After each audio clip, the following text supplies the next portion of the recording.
Because on the way, new pavements are being approved, and now lawmakers are in several states and have just announced a brand new plan, and this brand new plan will directly help the low income.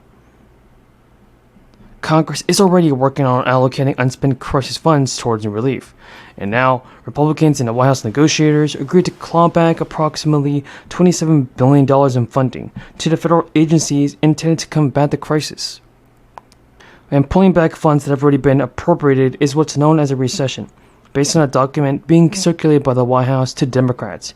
These recessions should not be focused on funds that had not been spent by agencies on the respective crisis-era programs. But unspent crisis dollars have long been a target for Republicans, who question the administration's request for more funds, arguing the nearly $5 trillion spent on crisis relief was excessive and also helped drive inflation. Some of these programs are largely concluded, and others will only see partial recessions, while others were taken because there are no immediate demands. Even the White House budget director was a key negotiator on the deal. The appropriators will use some of that money to spread around how they see fit and individual line items to bill. In other words, these unused crisis funds will be distributed by Congress during this year in budget process to other parts of the federal budget, reducing overall government spending. But as recently as late last year, the White House has asked Congress for an additional $10 billion in crisis funds.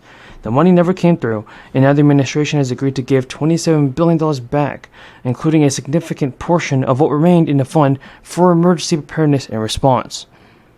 States are in the process of allocating money towards new programs.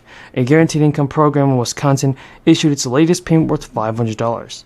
The payments are put forward every single month, and a lot of people receive them and receive the money they need. And the program as a whole will be the last one for one more year. This first payment was issued in September, and the final payment will be sent in August. But even a household of two, for example, can make more than $36,000 and get the payments every single month. Now, some governors are backing a one-time tax rebate to put as much as $800 in the pockets of the American people. And the governor told reporters a paycheck does not go as far as it did 2 years ago, and I'm working to give nearly $1 billion back to the hands of hard-working, tax-paying Alabama residents. But applications for new guaranteed income programs in Massachusetts, for example, opened, with selected participants receiving monthly payments of up to $500. So folks, it's great to see that Joe Biden is actually doing something to help the American people, which since mid-2022, politicians have warned Americans and a growing number of tax people to be exact about this. And the IRS has said that it wants to hire new employees using funds from the $80 billion allocated to the Inflation Reduction Act. But according to several experts, the IRS does not plan to use all of that funding for hiring purposes alone. As the New York Times pointed out, the IRS total number of full-time employees is 20% fewer than what the agency had in 2010. Even though the population has grown, to bolster its numbers, the agency plans to hire using a lot of money, with roughly $7,200 of those being hiring enforcement staff. This would add to the 5,000 phone personnel the agency hired before the 2023 tax season began. Increased funding to the agency would help it more experienced auditors who can handle complicated tax filings. It could help the agency close the annual gap between what is owed and what is collected. The agency has said that it wants to help taxpayers get the deductions and tax credits they deserve. Right now, the focus is on providing eligible and educational materials that break down deductions in plain language. So hopefully people can get their stimulus cash. Folks, we have a lot of news about the fourth stimulus check, Social Security benefits, SSI, and SSDI. Continue watching this video because you don't want to miss out on this.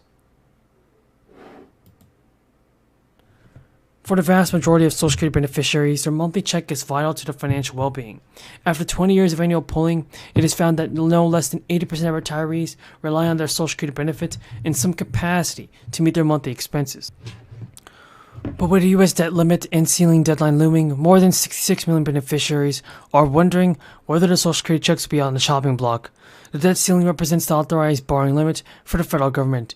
It's important to keep in mind that it doesn't include borrowing for new spending or projects. Rather, it's to cover the federal debt limit and existing financial obligations. At no point in America's history has the federal government defaulted on its legal financial obligations, which is why the current debt limit impasse between Democrats and Republicans on Capitol Hill was turning heads.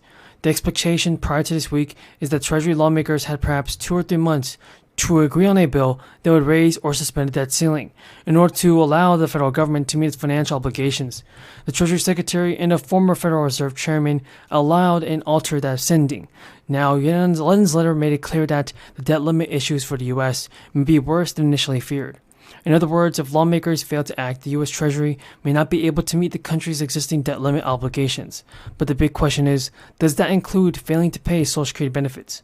Well, thanks to a law passed in Congress, Social Security checks should keep flowing, even if the U.S. government begins defaulting on its other financial obligations as early as June. This law allows and effectively obligates Janet Yellen to circumvent the debt ceiling by disinvesting the Social Security asset reserves. Since Social Security's exemption, the program has collected more revenue than it's paid out in benefits and other administrative expenses. This cash, known as Social Security's asset reserves, is required by law to be invested in interest-bearing special bonds. Plus, as Joe Biden begins his campaign, he is facing substantial and multiple challenges. According to the Washington Post, his overall approval ratings are to a new low. Among Democrats, most say they prefer their party nominee is someone other than Biden. A few say that he's been consistent, though. And Biden has presided over an economy that has included strong job growth and low unemployment, but also high inflation. While inflation has declined in recent months, Americans across party lines continue to debate whether this will help the American people or not.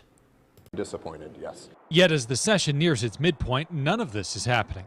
Top Democrats accuse Republicans of not wanting any deals in hopes of improving their hand in the fall midterms and having control of the budget surplus next year. There's a lot of issues that are out there, and the idea that you'll just run out the clock and maybe roll the dice that you've got the money to spend it all yourself. They've provided insights into which Americans are receiving the most of the latest round of aid, because the payments are just based on a number of things. People in different households, like your income payments, favor families, and if you're having a dependent, you'll get more money. Under the American Rescue Plan from Joe Biden, he signed into law. It did send out $1,400 per person, but this means that larger families are likely to get some bigger checks with people compared to the people who have no money at all. In Idaho, where IRS data showed that households enjoyed the second biggest average payout, at $2,300 a month for people with around 2.5 dependents. States with the smallest average per household payments are people in the Northeast, rounding at the bottom. That's around $2,000 a month of stimulus cash, everybody. And Massachusetts had also the biggest and second smallest payment at an average of $2,200 a month. Families in the Northeast tend to be smaller compared to those in many western mid-states, because those people have higher incomes and likely limited number of people eligible that are in for more stimulus cash. For instance, the last round of checks provided $1,400 to each single taxpayer, and now it's $2,800 if you're filing and making less than $150,000. Above those dollar thresholds, the payments taper off. The IRS announced that